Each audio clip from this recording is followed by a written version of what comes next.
Yes! Oh my God. Yes, it's about freaking time. And you know I want to replace freaking with another word, but it's about bloody time. And you're probably wondering, what is he so excited about? Well, a corporate RV dealership, a big one, finally publicly came out and said publicly, made the statement, RV manufacturers need to stop building for a while. I've been saying that for 3 freaking years. And they're finally coming out and saying, hey, we're losing money selling these things. Yes! Yes!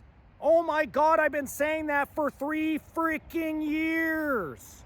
3 years. And it just feels good that somebody grew a set of balls and decided, screw it, I don't care if I piss off the manufacturers.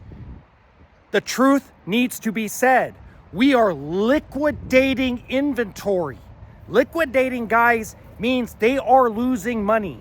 By the time they pay out the technician, the salesperson, the parts to put the bloody thing together, just everything, they are at a net loss on every single new item they are selling recently.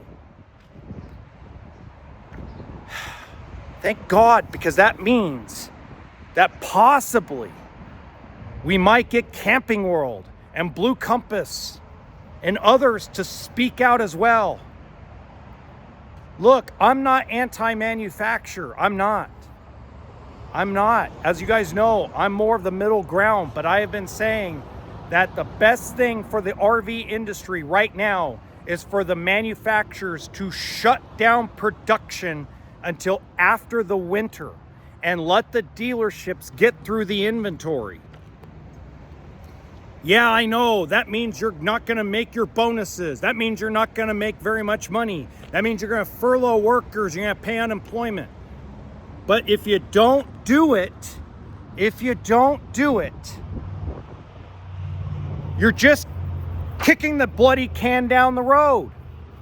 Like the frickin' federal politicians, Joe Biden, Donald Trump, they all keep kicking the can down the frickin' road instead of allowing the process to take place because we screwed up and spent all kinds of money we really didn't have. Let's just kick the can down the road. No, you should have already did it. This should already been done. Look, I get it. You know, you want to keep your people paid. You want to keep them happy. You don't want people to lose their homes and not be able to feed their kids. I get it. But at some point, we all got to tighten our belt. And part of this, guys, and something that's not mentioned in this article, which I don't think he really has the data in front of him, but I want you guys to pay attention to this. Pay attention very, very carefully, especially if you're an RV dealership. Go look at what the top used travel trailers are selling for. Under $20,000. We're talking about Coleman's, bigger Keystone Cougars, doesn't matter the year, under 20 grand. Why? Why are people buying travel trailers at a huge clip under $20,000? Because the payment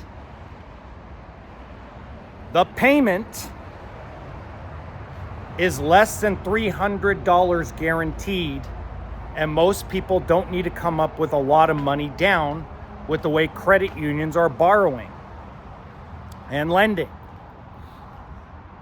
So when you're priced at 40 grand for a decent trailer like a Rockwood Mini Light or a Flagstaff or an Alliance or a Brinkley or a Grand Design Imagine or whatever, when you're priced at 40, 45 grand, you're priced out of the marketplace where these people feel like a travel trailer is affordable. I'm telling you folks, the reason why new is not selling has nothing to do with quality. I keep saying this over and over again because if quality was the number one concern, then people would care about what brand they're buying used, and they don't. They care about the floor plan, the condition, and the monthly payment or the overall check they got to write. They don't give a flying, excuse my language, I'm going to cuss, sorry, can't help it. They don't give a flying fuck about the quality. They do and they don't. Price supersedes quality right now, period. And that's because if you go back, and I'm telling you this right now, I want you to go back to before all the COVID madness.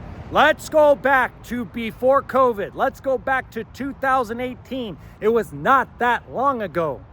We were doing zero down, $225 a month on a trailer like that. Zero down, $225 a month. Go back to 2018. We were selling that trailer brand new for $26,995.